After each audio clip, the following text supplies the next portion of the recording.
ঢাকা থেকে যে মায়াটা আসছে না, দেখতে কিন্তু খুব সুন্দর। সুন্দর না? আর ব্যবহারটা দেওয়াস নাই, খাটাসের মতো ব্যবহার। কেন? বন বিড়াল চিনস না? কাছে গেলে খেয়াও করে ওড়ে। এর ব্যবহারটা ঠিক এরকম, খেয়াও করে ওড়ে।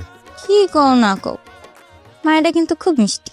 এই, তুই বিকালবেলা একটু ফ্রি থাকিস তো। কেন?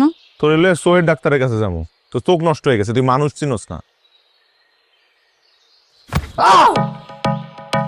এই চোখ কি কপালে থাকে আপনার? চোখে দেখেন না? আমার চোখ চোখের জায়গায় আছে। আমার কি পিছনে এক্সট্রা দুটো চোখ আছে যে আমি দেখবো পিছন থেকে কে হাঁটাচলা করতেছে? আপনি ভূতের মতো এমন চলাচল করেন কেন? হ্যাঁ এই দাঁড়ান দাঁড়ান দাঁড়ান দাঁড়ান, আপনার প্রবলেম কি? আসার পর থেকে দেখতেছি আপনি আমার পিছনে লেগে আছেন। আমার কি মনে হয় জানেন, আপনি এগুলো ইন্টেনশনালি ইচ্ছা করে করতেছেন আমার সাথে।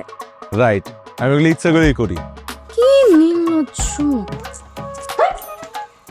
একটা মেয়ে মানুষের গায়ে এত জোর, কত জোরে ধাক্কাটা দিচ্ছে দেখছোস? ভাইয়া, কি মায়েরা তো আসলেই খাটাস। কেন না খেউ করে উঠলো? বিকালে তোর আর আমার লগে চোখের ডাক্তারের কাছে যাইতে হইব না। কেন?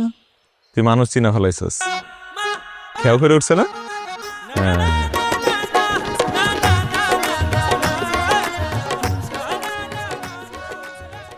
তোমার সাথে তো পরিচয়ই হলো না। আম্মা তোমার কথা বলল। তোমার নাম কি?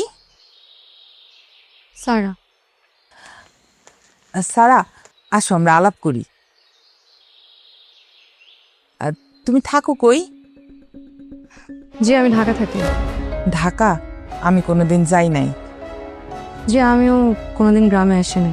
ও আচ্ছা, এতকাল পরে আম্মার সাথে তোমার যোগাযোগ হইলো কেমনে? জি না মানে বলতেছি, ইকবালের দাদি আম্মা তোমার দাদির বান্ধবী না? জি আমার আমার দাদির বান্ধবী। ও, তোমার দাদি কেমন আছে? আমার দাদি তো অনেক আগেই মারা গেছেন। ইন্না লিল্লাহি ওয়া ইন্না ইলাইহি। মানে আর মানে মানে মারা যাওয়ার আগে আমার দাদি এসে যোগাযোগ করেছিলেন। ইরা আমার ছোট মেয়ে। ওর সাথে পরিচয় হয়েছে আমার। হ, আপনার ড্রেসটা আমার খুব ভালো লাগছে। আম্মা, আমার একটা ড্রেস কিনা দাও না প্লিজ। এইরকম ড্রেস পরা যায় না মা। আমি এরা শহরে পড়ে, না। আমি তোমার একটা নতুন ড্রেস কিনে দিব।